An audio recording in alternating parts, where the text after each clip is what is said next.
गेल्या 2 दिवसामध्ये आपण बघतोय की बातम्या पण येत आहेत आणि सगळीकडे अशी चर्चा आहे की GBS, ज्याला आपण गुल्लेन-बारी सिंड्रोम म्हणतो, जो एक न्यूरोलॉजिकल डिसऑर्डर आहे आणि जो की एक पॅरालिसिस किंवा अ, पाय आणि लोअर लिम्स यांच्यामध्ये जो वीकनेस असतो, अशा स्वरूपाच्या पद्धतीनं त्याचं प्रेझेंटेशन असतं. तर त्याच्या केसेस काही प्रमाणात आपल्या भागात वाढतायत, अशा स्वरूपाच्या बातम्या येतायत. आणि त्या अनुषंगाने आपण एक प्राथमिक चौकशी कालपासून सुरू केलेली आहे. तर आपल्या इथे जे वेगवेगळे हॉस्पिटल आहेत पुणे मनपाच्या हद्दीमध्ये, जसं की सह्याद्री हॉस्पिटल आहे, पूना हॉस्पिटल आहे, भारती हॉस्पिटल आहे. अशा 3-4 हॉस्पिटलमध्ये मिळून एक साधारण 22 केसेस सस्पेक्टेड गुल्लेन-बारी सिंड्रोमच्या आहेत. असं प्राथमिक स्वरूपात आपल्याकडे माहिती आली होती. त्या अनुषंगाने आपण कालपासून डिटेल चौकशी करतोय. त्या 22 पैकी 6 केसेस या पुणे महानगरपालिकेच्या कार्यक्षेत्रातील रहिवासी आहेत. साधारण या 6 पैकी तिघांच्या मध्ये सस्पेक्टेड गुल्लेन-बारी सिंड्रोम असं रोगनिदान डॉक्टरांनी केलेलं आहे. 3 केसेस अजून अंडर इन्व्हेस्टिगेशन आहेत. त्याचं रोगनिदान अजून क्लिअर झालेलं नाहीये. आणि या सर्व केसेसच्या बाबतीमध्ये जे सस्पेक्टेड सॅम्पल्स आहेत, जसे की सेरेब्रो स्पायनल फ्लुइड आहे, युरिन सॅम्पल आहे, ब्लड सॅम्पल आहे. हे सॅम्पल्स ज्यांना ज्यांना गरज वाटते अशांचे सॅम्पल आपण NIV ला पाठवलेले आहेत आणि बाकीचे पण त्यांचे एक्स-रे, MRI वगैरे असे इन्व्हेस्टिगेशन चालू आहेत. हा जो आजार आहे तो मल्टिपल त्याचे कॉजेस असतात गुल्लेन-बारी सिंड्रोम आजार होण्यासाठी. त्यापैकी प्रामुख्यानं बॅक्टेरियल इन्फेक्शन असतं काही केसेसमध्ये, व्हायरल इन्फेक्शन असू शकतं. कधी-कधी व्हॅक्सिन इंड्युस्ड पण असतं किंवा सर्जरी सुद्धा ट्रिगर करते किंवा ज्यांच्यामध्ये प्रतिकारशक्ती कमी झालेली असते. अशा सहसा पेडियाट्रिक एज ग्रुपमध्ये किंवा यंग एज ग्रुप जो असतो साधारण एक 12 ते 30च्या दरम्यान, यांच्यामध्ये हा कॉमन असतो.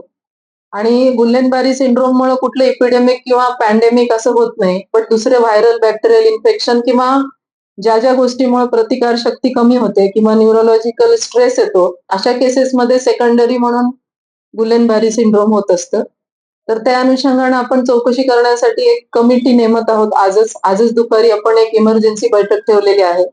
ज्यामध्ये या आजाराचे इन्व्हेस्टिगेशन करण्यासाठी जे एक्सपर्ट्स असतात, NIVचे डिरेक्टर्स असतील, एपिडेमिओलॉजिस्ट असतील, अशा सर्वांची आपण कमिटी नेमतोय आणि त्या कमिटी पुढे हा निष्कर्ष ठेवून किंवा NIVचा जो रिपोर्ट येणार आहे, त्यासोबतच आपण हे जे केसेस सापडलेत त्यांचा सविस्तर सर्व्हे करतोय. त्यांची डिटेल्ड हिस्ट्री घेणार आहोत आपण, की वॉटर सॅम्पल्स पण घेतोय आपण, त्यांचे स्टूल सॅम्पल्स पण घेतोय आणि सर्व डिटेल हिस्ट्री घेऊन ठराविक कुठला सोर्स आहे का? किंवा हे कॉमन इन्फेक्शनमुळे झालंय का? किंवा इन्फेक्शियस इटिओलॉजी आहे का? हे सगळं बघण्यासाठी आपण एक एक्सपर्ट कमिटी नेमणार आहोत आणि 1-2 दिवसामध्ये त्या एक्सपर्ट कमिटीचा जो ओपिनियन येईल, त्या अनुषंगाने जो निष्कर्ष आहे, तो सुद्धा आपण नंतर सगळ्यासमोर ठेवणार आहोत. सध्या तरी तसं घाबरून जाण्यासारखं काही कारण नाहीये. वयोगट किती याचा या रुग्णाचा आणि किती वयोगटापर्यंत हा होतो काय असं काय आहे? साधारण तरुण वयोगटामध्ये हा आजार होत असतो आणि आपल्या पण ज्या केसेस आहेत, जास्तीत जास्त वयोगट असणारी एक व्यक्ती आहे ज्याचं वय 49 आहे. बाकीच्या केसेस ते 12 वर्षापासून ते साधारण 30 वर्षापर्यंतच्या वयोगटातल्या आहेत. आपल्याकडे वेगळी यंत्रणा काही ठेवली आपल्या पेशंटसाठी की इतर हॉस्पिटलमध्ये आहे पुण्यात कोण आहे? नाही, पुण्यामधल्या 6 केसेस आहेत, ज्यापैकी तिघांनाच सस्पेक्टेड आहे. बाकी तिघांच्या मध्ये अजून निदान झालेलं नाहीये. ते अंडर इन्व्हेस्टिगेशन आहेत आणि 16 केसेस ह्या बाहेरच्या आहेत.